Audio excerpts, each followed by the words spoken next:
Okay, welcome everyone to the May 8th, 2019 meeting of the City of Brentwood Planning and Zoning Commission. If you'll please join me in the Pledge of Allegiance.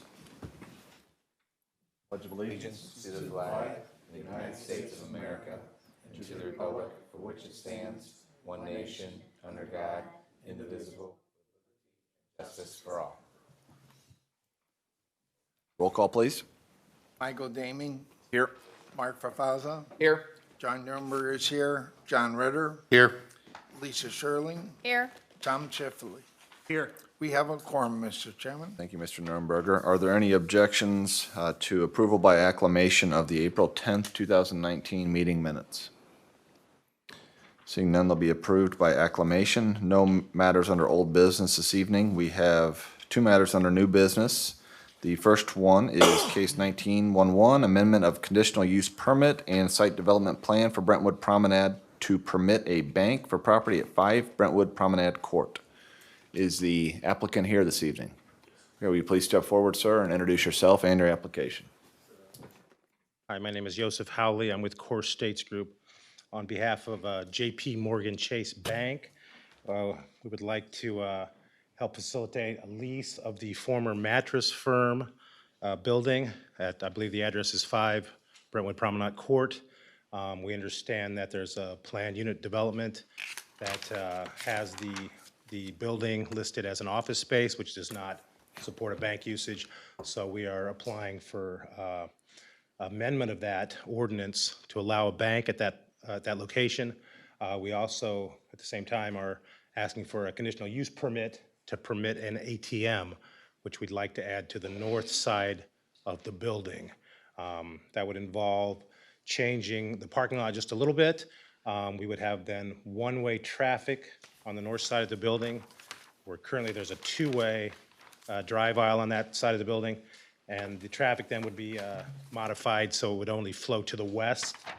And we would have then an ATM lane, and we would have a one-way drive aisle with that 45-degree angled parking.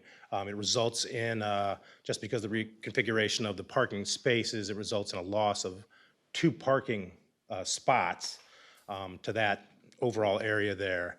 And we've been in discussion with the city on a traffic parking study by the city's consultant to determine if that is feasible, that if that's makes sense for the overall shopping center, if they can support a loss of those 2 parking spaces. One other thing on the site plan we are proposing is a sidewalk connection that would connect our bank location to Eager Road.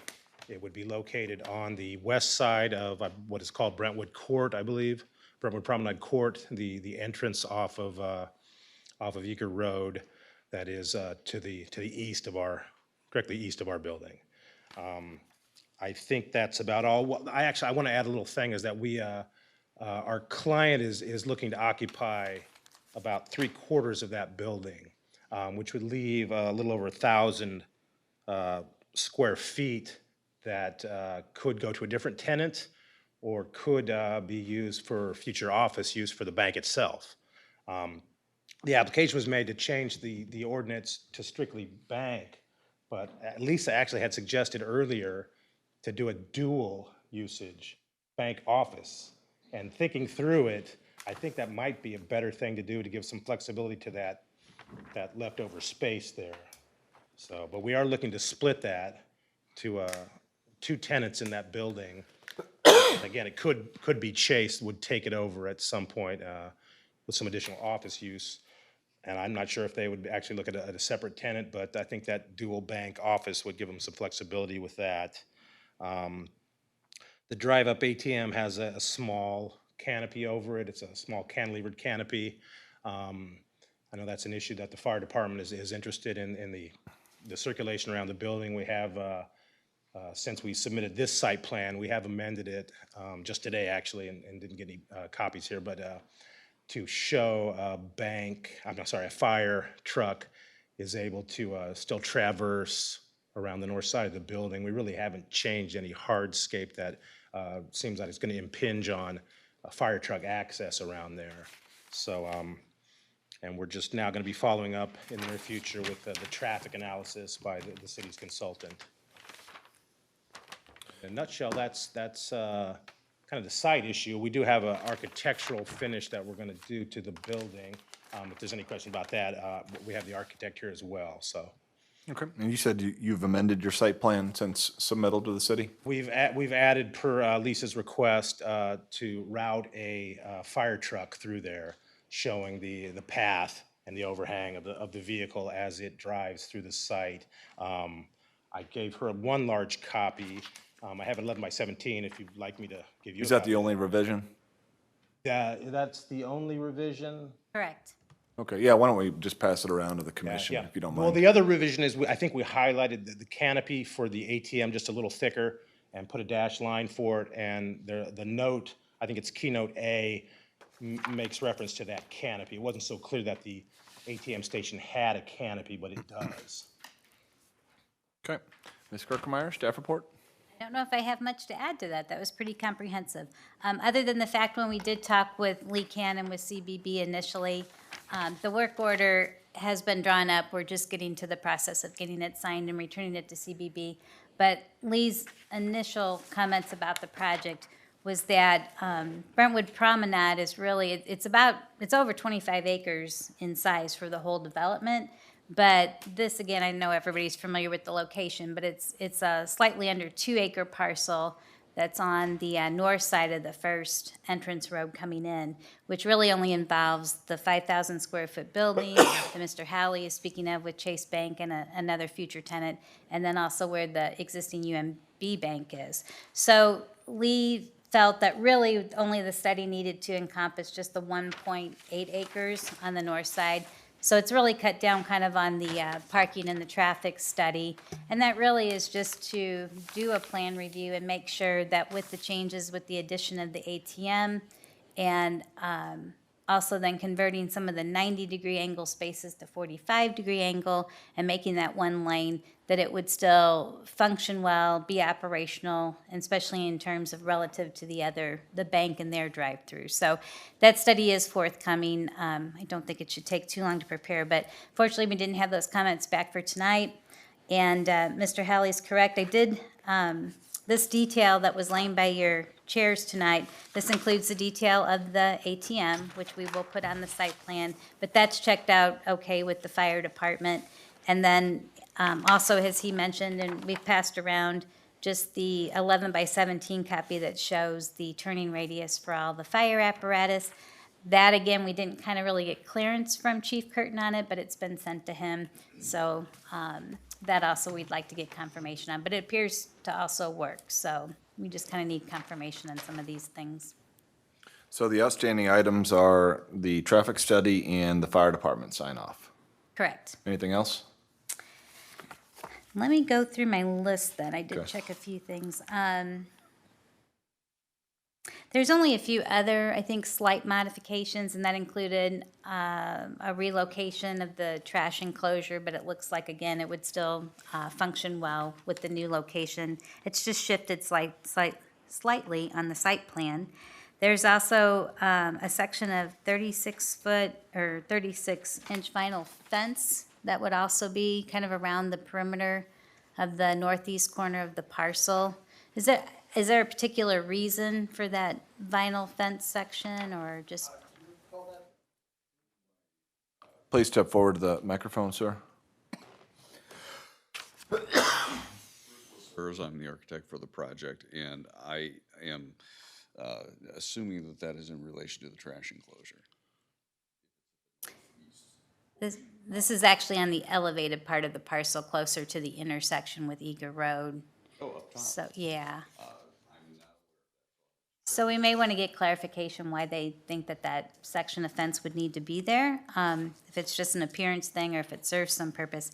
And then I think the last comment is that it appears from the architectural elevations then there would be a rise or a new addition of a parapet wall that would be on the west side of the building.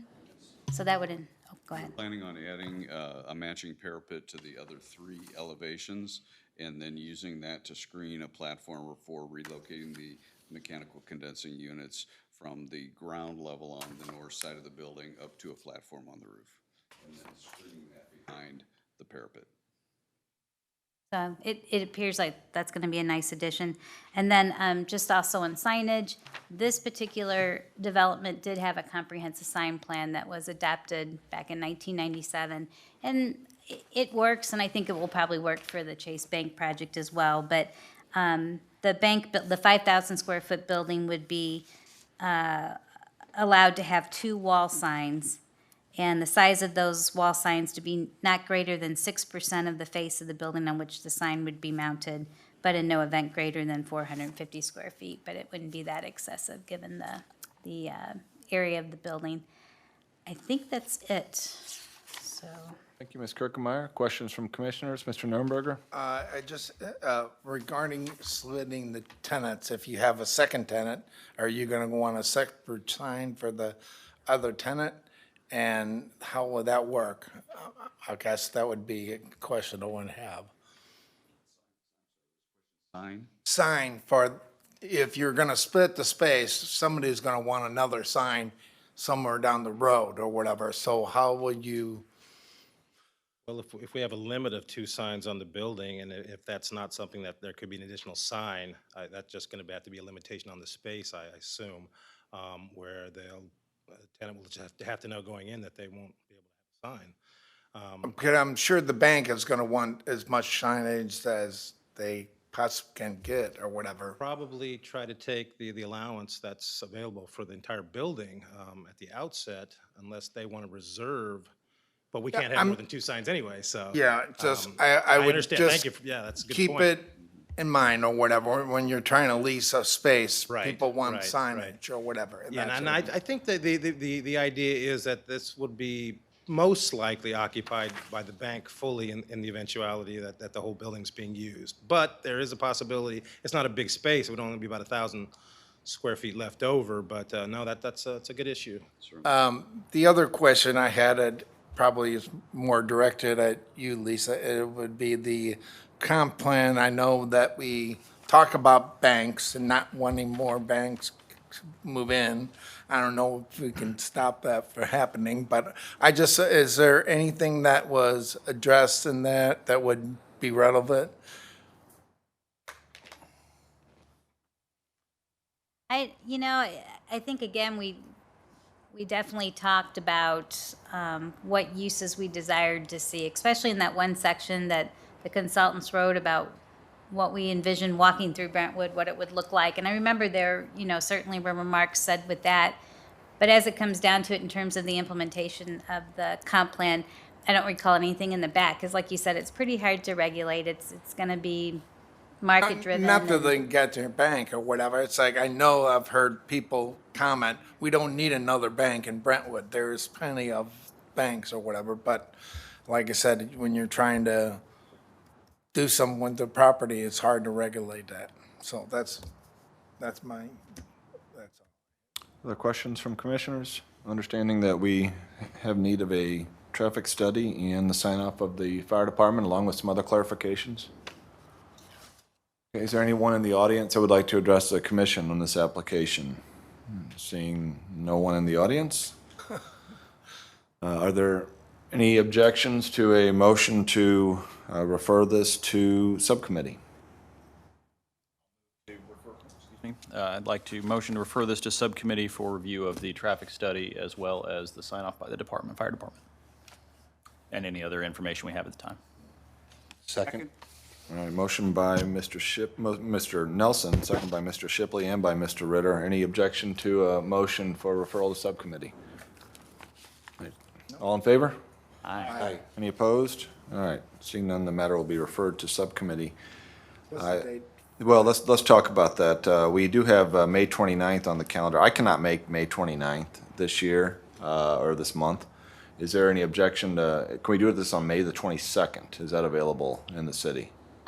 You could still have the meeting. I actually won't be here. We have recon that some staff people are attending May the 22nd? Mm-hmm. Okay. the Wednesday before. That actually is a good one. That's better for you, Mr. Nelson? Yes, it is. Okay. May the 22nd, still okay with everybody? Shipley? Yes. Mr. Ritter? Okay, good. We'll certainly make sure the agenda gets published and have the room available. Very good. And we'll have the traffic study in advance of that meeting time? That might be the other thing. I know I did ask for Lee Cannon's calendar for the 29th, but I'll get in touch with him tomorrow. Okay. He may not even have to be present, Right. but we'll check on that. And that meeting starts at 6 PM. Is here that at okay City- with you, City gentlemen? Hall. May 22nd at 6? Yeah, that Okay, should be very good. Well, then we will look forward to seeing you May the 22nd at 6. Thank you very much. All right, thank you. On the issue of meetings, and I've discussed it with this Lisa, maybe this is not the appropriate place to bring this up, but we understand there's only one city council meeting during, the city alderman meeting during the summer months, and we would be interested in if there could be an interim meeting scheduled, just based on the bank's schedule. It could result in an extra month's time before we can get our building permit. So we'd just like to know if that's a possibility, or what point we can Well, make that certainly we'll request. be looking to take up these outstanding items in subcommittee at the end of May, and then, potentially up for approval by the commission in early June, I don't know when the June meeting is. Right, that's correct. They only meet then the third Monday, June, July, August. But there's been ways to kind of compensate for that. Either they've called special meetings, or also it's possible maybe they would do a first and a second reading the same night.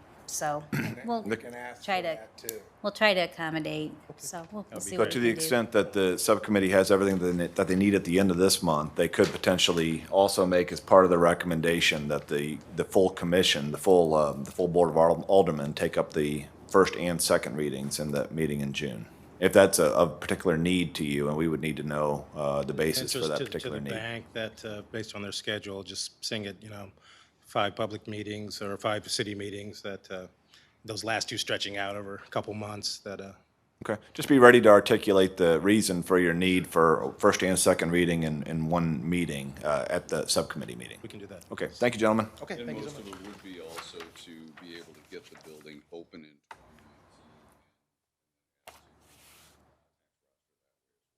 2019 rather than in 2020. Critical for them to meet their opening. Great. Exactly what we would like to hear from you guys at the next meetings. Thank you. So much. All right, appreciate it. Oh, nomination of officers. We have number 2 under new business. We have nomination of officers. Ms. Kirkmeyer, my understanding is that we have nominations this evening, and then another round of nominations at the June meeting, and then elections at the June meeting. Is that correct? That's correct. Okay. Okay, so we have, let's see, chair, vice chair, and secretary. Is that correct? Okay, ladies and gentlemen of the commission, are there any nominations for the office of chairman of Planning and Zoning Commission? I would like to nominate Michael Daming. Second. All right. One nomination for chair, Michael Daming. Are there any other nominations for chairman? Okay. For vice chairman, are there any nominations? I'd like to nominate Tom Shipley. Second? Second. All right. Are there any other nominations for vice chairman other than Mr. Shipley? Are there any nominations for secretary? I'd like to nominate Mr. John Nurnberger. Second. Are there any other nominations for secretary? Okay, seeing none, we will reopen nominations at the next meeting. Rationale, does not appear we have any rationale. Any other business this evening? The only thing I'll mention, I don't have a timetable for this, but if any of you have been kind of seeing what's been happening at the state level, the whole medical marijuana issue, and also a lot of changes on the placement of small cell wireless facilities. So expect some good stuff with text amendments coming your way, probably within the summer months. That'll be our projects for the summer months, so. Okay. All right, thank you, Ms. Kirkemeyer. Any other business? Is there a motion to adjourn? Motion to adjourn? Second. Motion by Mr. Favazza, second by Mr. Nuremberger. All in favor to adjourn? Aye. Any opposed? All right, stand adjourned. Thank you.